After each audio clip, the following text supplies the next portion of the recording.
Gold hub తాకట్టులో ఉన్న బంగారాన్ని విడిపించి కొనబడును. అదే రోజు ఆన్లైన్ ధరకు కొని డబ్బులు ఇవ్వబడును. నమస్తే, వెల్కమ్ టు మనం టీవీ. నేను వలి.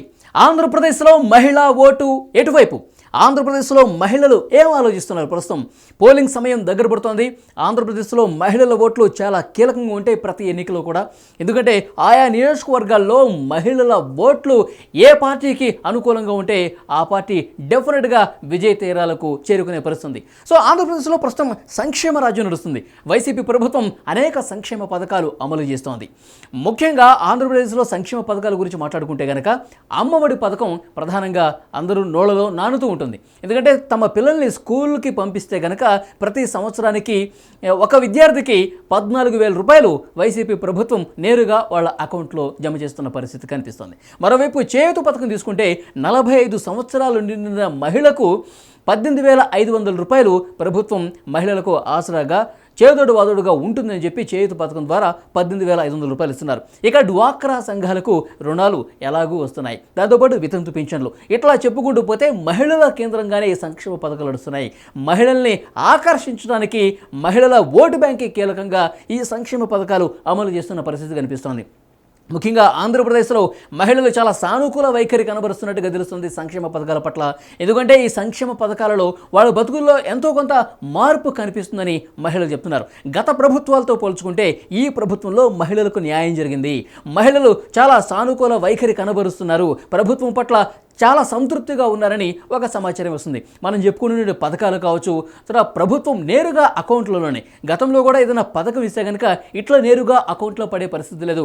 అధికారుల దగ్గరికి వెళ్ళాలా, మొరబెట్టుకోవాలా, కాళ్ళు అరిగేలా తిరగాల. సో దీనికి స్వస్తి పలికి నేరుగా అకౌంట్స్లోనే వేస్తున్న నేపథ్యంలో మహిళల అకౌంట్లోకి నేరుగా ఇప్పుడు డబ్బులు వస్తున్నాయి. కాబట్టి పథకాల రూపంలో డబ్బులు గతంలో ఎవరు కూడా ఈ రకమైనటువంటి పని చేయలేదు.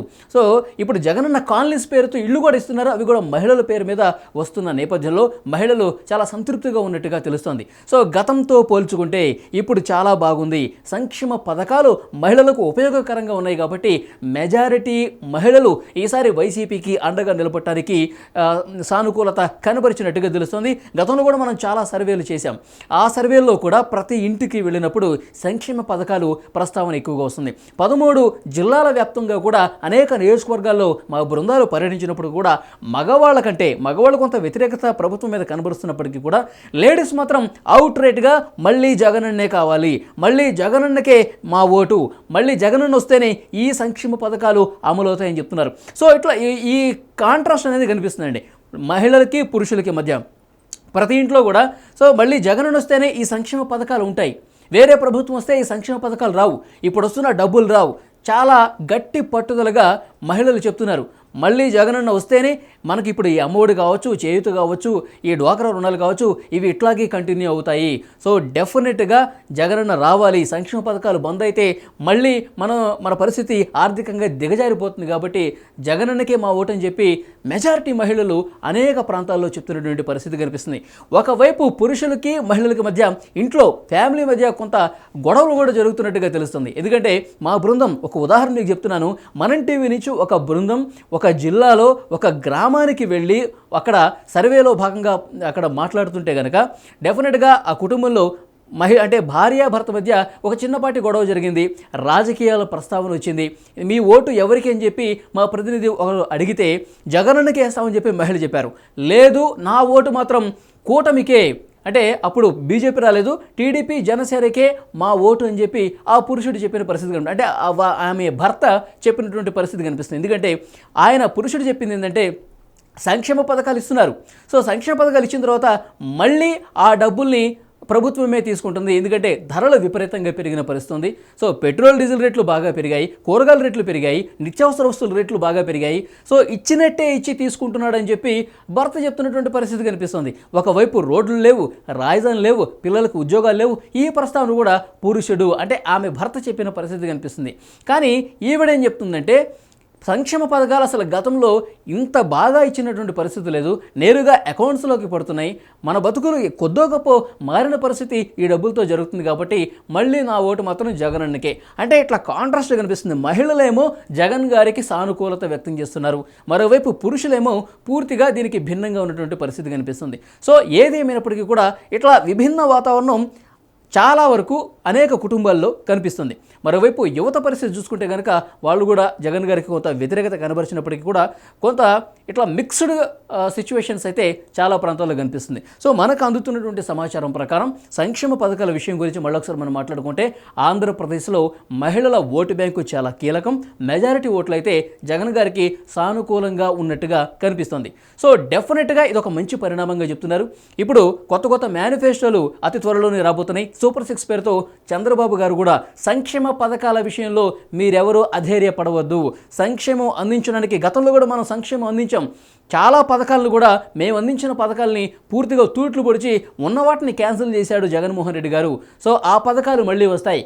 ఇప్పుడు మీకు ఏవైతే పథకాలు అందుతున్నాయో వాటికి రెట్టింపుగా మిమ్మల్ని మరింత ఆనందం కలిగించే విధంగా ఈసారి సూపర్ 6 పేరుతో కొన్ని పథకాలు తీసుకొస్తున్నామని చెప్పేసి అంటున్నారు. ఇప్పుడు అమ్మఒడి గురించి ఇంతకుముందు నేను ప్రస్తావించినట్టు తల్లికి వందనం పేరుతో చంద్రబాబు గారు సేమ్ ఈ అమ్మఒడినే పేరు మార్చి మరికొంత బెటర్గా ఇద్దామని చెప్పేసి చంద్రబాబు గారు ఆలోచన చేసిన విషయం కూడా తెలిసిందే.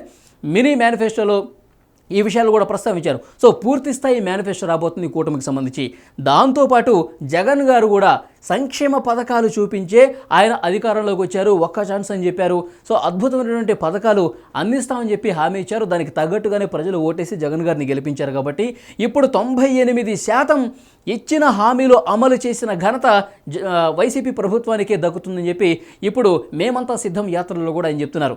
సో ఇప్పుడు ఏదైతే సంక్షేమ రాజ్యం ప్రజలకు అందించామో దానికి మరింత రెట్టింపు ఉత్సాహం కలిగేలా మరిన్ని అద్భుతమైన పథకాలు తీసుకొచ్చే విధంగా ప్లాన్ చేసుకుంటున్నట్టుగా తెలుస్తోంది. సో ఆంధ్రప్రదేశ్లో ప్రస్తుతానికి ఒక సంక్షేమ రాజ్యం గురించి పెద్ద ఎత్తున చర్చ జరుగుతుంది.